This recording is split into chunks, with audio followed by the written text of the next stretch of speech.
It's not about going where it's safe, but where you're needed.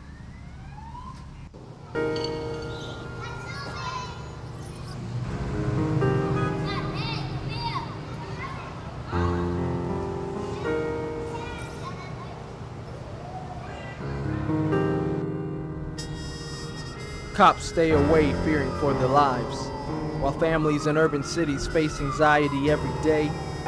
Call for help and you'll realize response time is like the government's to Katrina.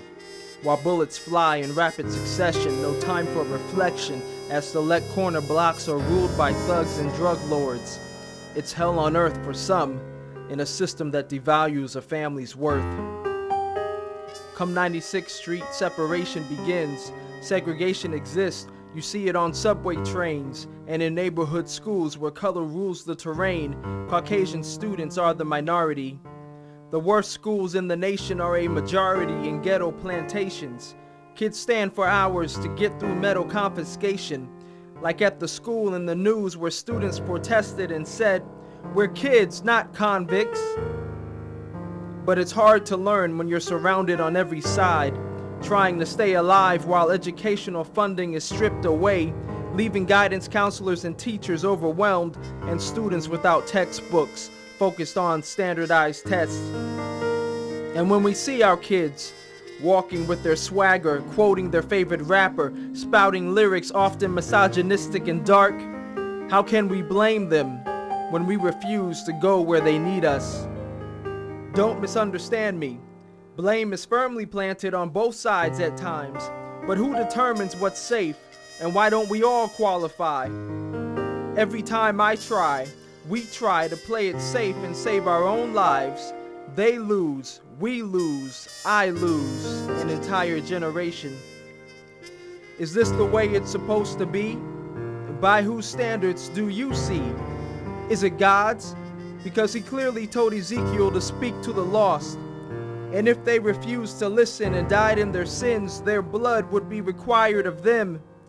But if he refused to speak due to his preconceived heart condition, and they died in their sins without ever getting a chance to listen to the truth, a chance to be transformed, then their blood God would require on Ezekiel's form. This is where we are, being told to proclaim but not speaking, only tweaking fears and lies to fill the cup of our lives, which is continually leaking. The blood of others required on our hands, while we keep where it's safe behind our gated communities and dollar bills, focused on selfish ambition instead of healing society's ills, capitalism. I mean, we got great kids with great dreams and even greater fears and struggles. Mothers and grandmothers desperately working to raise children they used to cuddle. In a world full of distraction where sons and fathers face increasing inaction to discover their identity in a society that diminishes the male whose color labels them as minority puddles of mud, somehow we've forgotten that we've all been lost before. Restricted kinetic energy, kids emulate what they can see, and teens become disillusioned by adult hypocrisy. Wake up and look in the mirror, those of us who claim we can see. Human beings, poverty-stricken, may not be weak in heart and mind.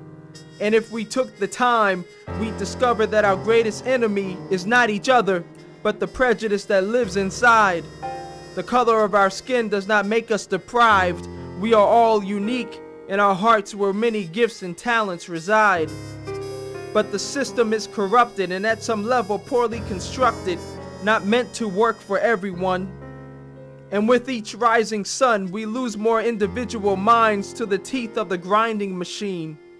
We need to come clean and start praying for every family's dream, because it's not about being where it's safe, but where we're needed. And if we refuse, everyone's life will be depleted.